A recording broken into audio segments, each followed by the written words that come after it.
नमस्कार दोस्तों, आज मैं आया हूँ मुंबई के वर्सोवा बीच पे। आज से करीब 3 साल पहले ये बीच ऐसा दिखता था।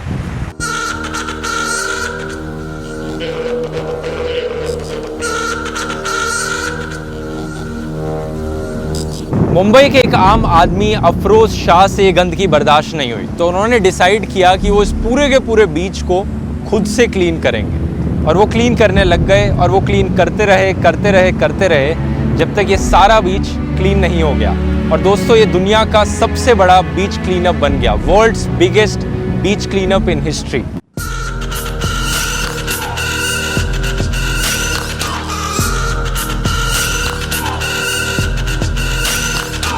आइए बात करते हैं अफरोज शाह से, जानते हैं कि उन्होंने काम कैसे किया और आप भी ये काम कैसे कर सकते हैं।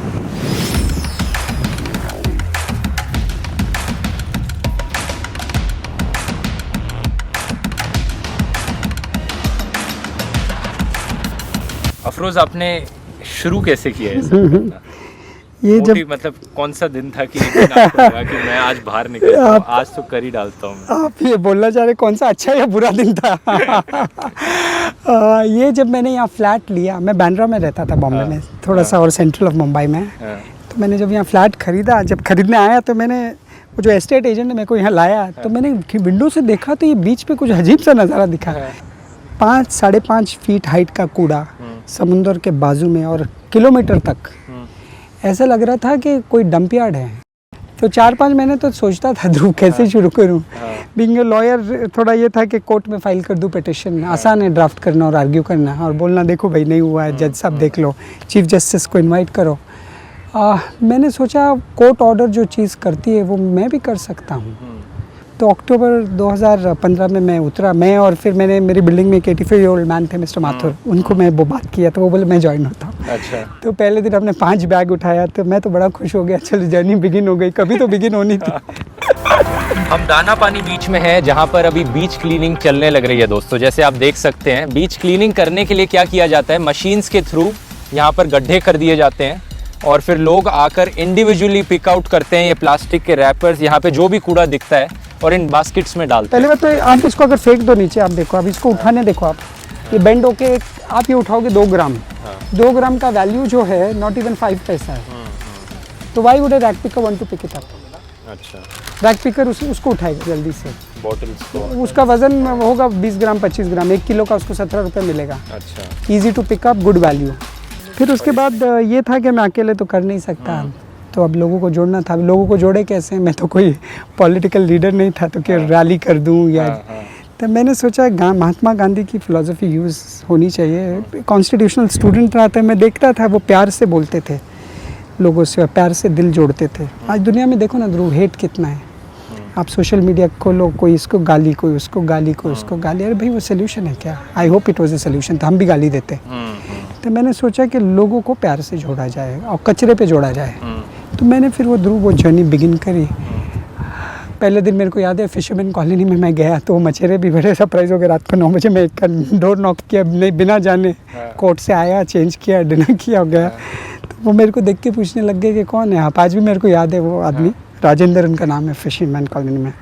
तो मैंने बोला आपके साथ चाय पीता हूँ। मैं खुद ही अपने सेल्फ इन्वाइट किया और बैठा, फिर मैंने बताया उनको ऐसा ऐसा। तो वो बोले हम कुछ करेंगे, सोचेंगे। तो वो प्यार की भाषा बोल बोल के हमने जोड़ा लोगों को।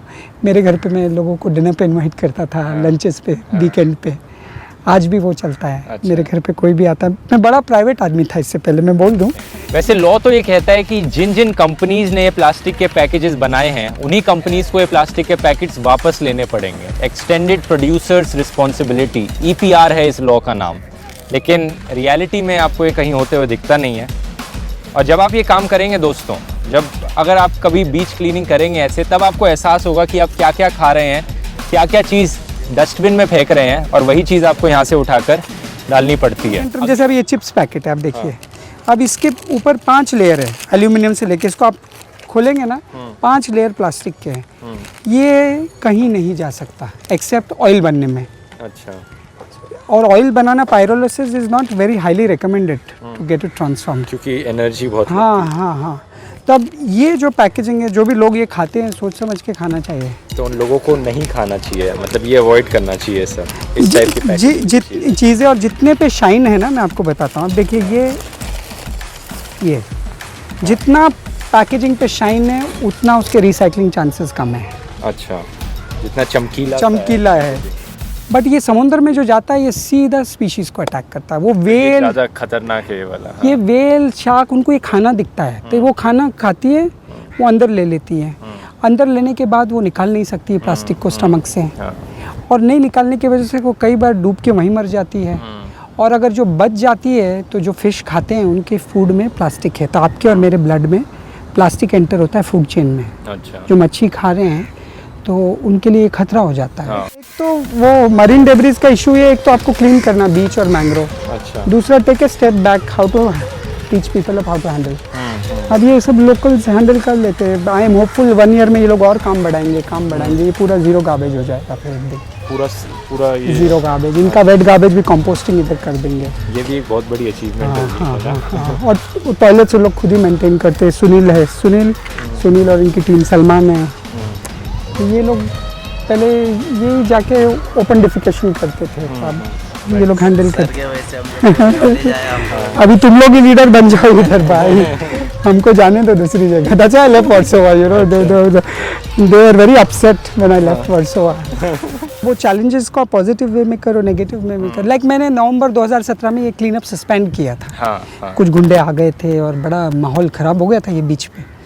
तो कौन गुंडे थे? तो वो पता नहीं कौन थे, पुलिस भी ट्रेस कर नहीं पाई। पता चला कोई आते थे जिनको नहीं अच्छा लगता था साफ सफाई का काम। ये भी ताज्जुब लगता है। ऐसे भी कौन लोग हो सकते हैं? हाँ, आप मेरे साथ स्लम में चलिए, कई लोग बोलते हैं अरे तुम क्यों करते हो। हाँ। ऐसे भी क्वेश्चन पूछते हैं, तो मैं बोला मैं नहीं करूँगा तो कौन करेगा। हाँ। कई लोग बोलते भाई तुम मत करो सर। मेरे हाईकोर्ट के लॉयर्स मेरे को बोलते थे अफरोज ये क्या है, आप काउंसिल है बॉम्बे हाईकोर्ट में, ये कचरा क्यों उठाते हो, ये लोगों को क्यों ट्रेन करते हो, ये टॉयलेट में क्यों जानते हो। अब उनको क्या बताएं कि आप प्यार में जब पढ़ते हो तो मरता नहीं क्या करता है। हाँ, तो आई एम श्योर ध्रुव आप रिलेशनशिप में होंगे कभी, कंपेनियन तो आप, वो तो आदमी फिर सब एडजस्टमेंट्स करता है। बहुत रोमांटिक एंगल दे रहे हो आप। मैं वैसा हूँ। प्लास्टिक की बॉटल रिसाइक्लेबल है fully, but the question is वो रिसाइक्लेबल होने के बाद भी क्यों प्लानट पे बॉटल लाना, क्या ज़रूरत है। अपनी खुद की वाटर बॉटल देखिए, अभी मेरा बैग है उसमें वाटर बॉटल है मेरी। हम तो कैरी करते हैं कॉफ़ी का मग, वाटर बॉटल। आपके पेरेंट्स का क्या रिएक्शन रहा था जब? मेरे फादर तो बहुत अर्ली लाइफ में डेथ हो गई जब मैं छोटा था। मेरी मदर, मेरे को आज भी याद है, पहले दिन जब मैं निकला मेरी मदर मेरे घर पे थी। अच्छा। तो मैंने जब बोला कि मैं साफ़ करने जा रहा हूँ, मेरे को ऐसे आँख उठा के मेरी मदर ने देखा आप समुंदर साफ़ करने जा रहे हैं। तो मैंने बोला हाँ, बट मेरी मदर को एक पता था ये लड़का तो जब करता है तो फिर बंद नहीं करता, शुरू रखता है। ये तो मेरे लिए लाइफ जर्नी थी, ये तो तय था उस दिन। चाहे कोई भी नहीं आता तो भी मैं करता रहता, क्योंकि being somebody who exists on this planet, I will have to take those baby steps. मैं नहीं करूँगा तो कौन। अभी मैं सोचूं सब नहीं कर रहे तो मैं भी नहीं करूँगा, तो फिर तो बेवकूफ़ी हो गई। सही बात है। तो I should do what I have to do. अब जैसे दूध की पैकेट है, अब ये परफेक्टली रिसाइक्लेबल है। अच्छा। करते ही नहीं। 3.4 ग्राम्स, इसको अगर बेचने जाएंगे जमा करके 1 किलो तो 16 रुपया, 300 ऐसे जमा करने पड़ेंगे। अच्छा। तो वो जो स्लम में रहता है उसका घर इतना सा है 10 बाई 10, इसमें स्मेल आती है, धोएंगे नहीं तो वो क्यों जमा करेगा। फिर वो बोलता है कि मैं 300 दिन जमा करूं 15 रुपये के लिए। तो कबाड़ी वाले के लिए प्रॉफिटेबल नहीं है। कबाड़ी वाले के लिए प्रॉफिटेबल है, जो कंज्यूमर है वो सोचता है फेंक दो इसको। अच्छा, कंज्यूमर के लिए हाँ, वो कलेक्ट नहीं करता है, स्मेल आती है, घर छोटे हैं बहुत से। So that's why I called, you see, cleaning beaches, cleaning mangroves, waste management, ये सोशियो इकोनॉमिक प्रॉब्लम है, इकोनॉमिक नहीं। हाँ। दुनिया पूरे नारे लगा रहे हैं, आप देखोगे सब मिलके, बड़ा बड़ा प्लांट लगाओ, ये करो। अरे नहीं, प्लांट लगाओ, कुछ नहीं, पहले लोगों को ट्रेन करना पड़ेगा हाउ टू हैंडल। जब ट्रेन करोगे तो अच्छा देगा तो प्लांट में जाएगा। खराब। ये देखिए ये स्लम में 25,000 लोग रहते हैं, 4,000 घर है, कोई आया नहीं आज तक इनके पास। क्यों नहीं आया इतने साल से? उनको कोई पूछा नहीं आके तुम्हारी टॉयलेट का क्या इशू है, प्लास्टिक का क्या इशू है। बीच पे इतना कूड़ा कचरा हो गया। बॉलीवुड यहाँ बसती है ध्रुव, कैसे नहीं किसी ने स्टेप लिया। मेरी दोस्ती इन लोगों से नहीं हुई। ये स्लम का सब में गंदा पार्ट होता है, टॉयलेट में जाते नहीं। यहाँ पे इतना मक होता था, ये सब हमने हाथ से साफ किया। फिर ये सुनील, विकी, ये सब सीख गए। सलमान, इधर आओ सलमान, ये सब हम लोग सीख गए। तो अब देखो सीखे क्या आप लोग, क्या सीखे सुनील बताइए। एक्चुअली पहले हम लोग को तो मालूम थे, हम तो बाहर टॉयलेट करते थे किनारे पे। हम लोग पानी वगैरह कुछ नहीं लेके आते। समुद्र के इधर तो पानी आता था, खड्डा खोदते थे, टॉयलेट करते थे, ये करते थे, क्योंकि इसने सिखाया नहीं हम लोग को, अवेयरनेस नहीं था। तो सर से दोस्ती हुई, सर यहाँ के लोग पैसा इकट्ठा आप टॉयलेट यूज करते थे लेकिन साफ नहीं करते थे टॉयलेट? नहीं, साफ नहीं करते थे, तो क्योंकि यूजेबल कैसे होते थे, यूज कैसे कर पाते थे? अभी मजबूरी में सर इतने लोग हैं यहाँ पे, 30,000 लोग हैं, तो यहाँ पे तो जाना पड़ेगा ना सर। अच्छा, उससे साफ तो बाहर करना होता होगा, तो इसलिए कुछ लोग बाहर भी जाते होंगे। सर बहुत क्राउड रहेगा तो क्या करेंगे, मजबूरी में तो आना पड़ेगा। इस चीज़ पे आते हैं, मान लो आपसे कोई इंस्पिरेशन लेके अपने साइड में कोई कूड़ा रखा है अपनी स्ट्रीट पे, उसे साफ करना चाहता है, उसने कूड़ा कलेक्ट कर लिया, अब हाँ। वो नेक्स्ट स्टेप क्या करें? देखिए नेक्स्ट स्टेप ये है कि एक्चुअली उसको सेग्रीगेशन होना चाहिए। उसे सेग्रीगेट हाँ, करना बट चाहिए। वो कर नहीं पाएगा, मैं आपको सच्चाई बोल देता हूँ। आपने कैसे किया था? मैं आपको बताता हूँ, अभी जो समुद्र से हमारा निकलता है ये सेग्रीगेट नहीं हो सकता है। आप किसी दिन मेरे साथ सड़क पे आओगे, उसमें टॉयलेट लगा हुआ, उसमें सैंड लगी हुई, उसमें गंद, सब कुछ मिल अरे जाता भाई है ना मुझे साथ। इम्पॉसिबल है उसको सेग्रीगेट हाँ, करना। तो क्या किया तो गया उसको लैंडफिल भेजा जाता है। लैंडफिल में वो नाहूर प्लांट है बीएमसी हाँ, का, हाँ। वहाँ पे वो करते हैं मशीन से, जो वो कर जला सकते देते हैं हैं। उसे? नहीं, उसको वो कन्वेयर बेल्ट में जाके वो सैंड को गिराते हैं, अच्छा। पानी से धोते हैं, जो कुछ करना है वो कर सकते मशीन हैं। के थ्रू सेपरेट हाँ, करने आप की नहीं। कोशिश करते हैं। हाँ, इंडिविजुअल नहीं कर सकता नहीं इसको, कर सकते। नहीं, और करना भी नहीं चाहिए, बीमारी हो जाएगी। अच्छा। मैं तो कॉशन वर्ड करूँगा कि आप ऐसी जगह हाथ न डालें जहाँ हेल्थ इश्यूज आपको आ जाए। अच्छा, तो आप वो जो कूड़े कचरे को क्लीन करके you will send it to a recycling centre of the local municipality, एक। ठीक है। दूसरा, अगर पायरोलिसिस के यूनिट हैं जो ऑयल में कन्वर्ट होते हैं, वहाँ भेज सकते हैं उसको। तो ये दोनों चीज़ें ढूंढनी पड़ेंगी अपने हाँ, ये आपको मैं बताता हूँ, पहली बार मैं टॉयलेट क्लीनअप पे कैसे आई, ये जो बोल रहा है सुनील बहुत इंपॉर्टेंट है। मैं बीच क्लीन कर रहा था, तो एक लड़का उधर हगने आया, अच्छा। यहीं का। हाँ, तो मैंने उसको बोला तू यहाँ क्यों हग रहा है, अभी साफ सफाई कर रहे हैं। तो उसने मेरे को बड़े गुस्से से देखा, बोला सर यहाँ नहीं जाऊँ तो कहाँ जाऊँ। तो मैं बोला तुम टॉयलेट है अंदर जाओ। तो मेरे को पता नहीं था ये कॉलोनी ऐसी एग्जिस्ट करती है और ऐसे टॉयलेट्स के प्रॉब्लम है। हम सोचते कि सब चीज़ अच्छे से चल रहा है, जो पेपर पे पढ़ते, न्यूज़पेपर में देखते। तो वो लड़के ने मेरा हाथ उसी वक्त पकड़ा, बोला सर चलो। और मेरे को यहाँ पे एक थर्ड टॉयलेट है, वहाँ लेके आया, और सुबह के कुछ 9:30-9 बज रहे थे, और वहाँ कम से कम 25-30 लोग लाइन में थे टॉयलेट्स के। एक दूसरा टॉयलेट ऐसा ख़राब हाल था कि पूछो ना। अच्छा। तो उसने बोला सर अभी आप बताओ मैं वहाँ जाऊँ या यहाँ जाऊँ। और मैंने उसी दिन डिसाइड किया, मेरे हिसाब से वो सितंबर का मंथ था, सितंबर 2016, सितंबर एंड। और मैंने बोला कि अगर ये बीच को क्लीन रखना है और समुद्र को प्रोटेक्ट करना है, देश को साथ साथ ये टॉयलेट क्लीनिंग भी शुरू होना चाहिए। खाली मैं नहीं क्लीन करूँ, ये लोग ही क्लीन करें।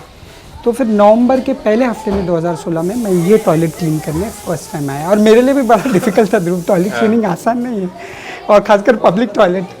तो मैंने तो डीप ब्रेथ लिया 10 मिनट, और फिर मैं बोला नहीं, अगर मैं हार गया तो सब हार जाएंगे, चल शुरुआत करो। जब आप इसे साफ करने लगे बीच को, ऊपर का आपने साफ कर दिया, फिर आपने देखा होगा सैंड को थोड़ा सा हटाते हैं तो और भी कूड़ा दिखता है नीचे। खोद के निकल आई, खोद के निकाला है। कितना डीप खोदा है? वो खोदते वक्त ही अमिताभ बच्चन ने वो मशीन दी, वो देख रहे थे खोद रहे हम। तो अमिताभ बच्चन साहब ने बोला अफरोज खोदने के लिए तुमको कोई मशीन दी जाए। तो हम हाथ से खोदते थे पहले। तो हम लोग 50-100 लोग इतना बड़ा एरिया ले लेते थे खोद। अच्छा, कहीं ना कहीं पूरे देश में एक अकेले आप ही इंसान थे, 1 बिलियन में से आप अकेले इंसान थे जिसने स्टेप लिया। होंगे, बहुत होंगे ध्रुव, सीड डाल दिया गया है। हाँ। मेरी तो होप है कि नेक्स्ट 10 साल में हज़ारों अफरोज़ और लाखों अफरोज़ राइज करें, और जिस दिन राइज करेंगे ना तो ये देश का एनवायरनमेंट वो प्रोटेक्टिव जोन में चला जाएगा। ये वेल, शार्क, टर्टल, डॉल्फिन, गाय, डियर तड़प रहे हैं जो प्लास्टिक के मेनेस से, वो निकल जाएंगे वो जोन से। And we over to them, forget about this governance mechanism. ये other species are at a mercy, क्योंकि आपकी हैबिट्स वो हो गई है। आपकी हैबिट से प्लास्टिक लाओ और फेंको, प्लास्टिक लाओ और फेंको। फिर 2-3 चीज़ें हो गई। एक हो गया कि अगर किसी ने गंदगी पड़ी हुई देखी तो खुद से उठाने का एफर्ट करें, जैसे आपने इस बीच के लिए किया। एक हो गया कि जैसे आपने स्लम्स में लोगों को बताना शुरू किया कि आप वेस्ट को सेग्रीगेट करना शुरू करो तो उसे सोर्स पे रोका जाए। और लोगों को बताओ, और ये खुद से भी करो। बिल्कुल, आप एकदम सही बोल रहे हैं। अब बताओ, ये सुनील तुम्हारी उम्र कितनी है बताओ? 24। अब ये 24 साल में, ये 1 साल में ध्रुव ये सीख गया कि ये टॉयलेट मेरी जिम्मेदारी है, ये प्लास्टिक मेरी जिम्मेदारी है। अब यही तो बदलाव देश में चाहिए। सुनील को क्या ज़रूरत है कि फॉर्मल सिस्टम गवर्नेंस का उसमें जाने की उसको ज़रूरत है। 2 चीज़ें उसके स्लम्स में प्रॉब्लम होते हैं, गार्बेज के और टॉयलेट के, वो खुद हैंडल कर रहा है। He is taken charge of his life.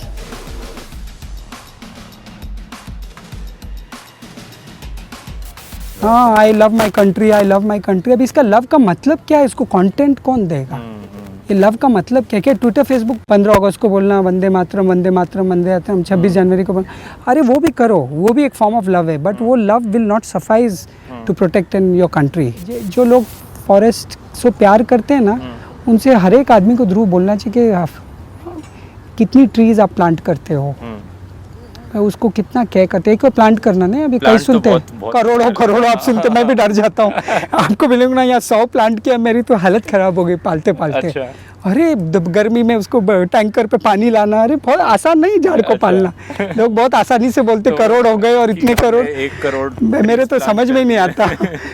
100 को पालते पालते हमारी हालत खराब हो गई है। It is not easy to plant a tree and maintain it. उसका फर्स्ट 3 साल बड़ा डिफिकल्ट होता है। तो जो लोग बोलते हैं ना मेरे को फॉरेस्ट और ट्री से प्लांट है, उसको तो पहले काम शुरू करना चाहिए कि हर साल 365 झाड़ लगा, और 365 झाड़ लगाने के बाद उसको मेंटेन करो भाई, और उसको रिजल्ट बताओ जाके कि 3 साल में ये 365 झाड़ इतने बड़े हो गए। चलिए बहुत बहुत धन्यवाद इस प्लेजर ध्रुव के लिए। मुझे लगता है लोग इससे इंस्पिरेशन लेंगे और खुद से भी कुछ करने की कोशिश करेंगे। नहीं, आप आए वही बहुत अच्छा लगा ध्रुव। हमारे वॉलंटियर्स का ही फ़ैन है वो, देखो प्रगति सामने, वो बड़ी स्माइल कर रही है। हमारे कई वॉलंटियर्स आपके फ़ैन है Dhruv, so they were very excited when I said Dhruv is coming. दोस्तों, अगर आप भी ये वीडियो देखकर इंस्पायर हुए हैं तो हम आपके लिए एक चैलेंज देना चाहेंगे, चैंपियन चैलेंज। आप भी अफरोज़ की तरह अपने लोकल एरिया में किसी चीज़ की सफाई कीजिए। पहले वीडियो बनाइए पहले कैसी दिखती थी वो जगह, और बाद में 3 महीने बाद सफाई करने के बाद आप एक वीडियो बनाइए कि क्या चेंज आया है, और उस वीडियो को आप यूट्यूब पे अपलोड कर दीजिए। और यूट्यूब में अपलोड करते वक्त आप उसका टाइटल कुछ भी रख सकते हैं, एंड में बस ध्रुव राठी कर देना और चैंपियन चैलेंज लगा देना। ये 4 वर्ड अपने टाइटल में लगा देंगे तो मुझे पता लग जाएगा, हमें पता लग जाएगा कि आपने वीडियो अपलोड किया है। तो आप सब लोग जब इन वीडियोस को अपलोड करेंगे, हम आप में से जिसका काम हमें बेस्ट लगेगा हम उसे 1 लाख रुपए का अवार्ड देंगे, और उसमें से 5 लोगों को और चुनेंगे जिनको वीडियो में डालेंगे, मेंशन करेंगे। तो एक और वीडियो बनाएंगे कि नेक्स्ट अफरोज कौन है। आई विश ध्रुव आप ये चैलेंज मेरे शुरू करने से पहले कर देते, मैं भी 1 लाख का चैलेंज जीत जाता। नहीं, लेकिन आप और लोगों को इंस्पायर करेंगे। अब मुझे लगता है कम से कम 100 लोगों को तो बिल्कुल बिल्कुल, अगर 1 मिलियन लोग इसे देखेंगे तो आप में से 100 लोग तो इस चैलेंज को करेंगे, मुझे उम्मीद है। तो आज से इस वीडियो के रिलीज डेट से 3 महीने बाद आप इस वीडियो को अपलोड कर सकते हैं, और फिर रिजल्ट्स देखे जाएंगे अगले 1 हफ्ते तक। बहुत बहुत धन्यवाद।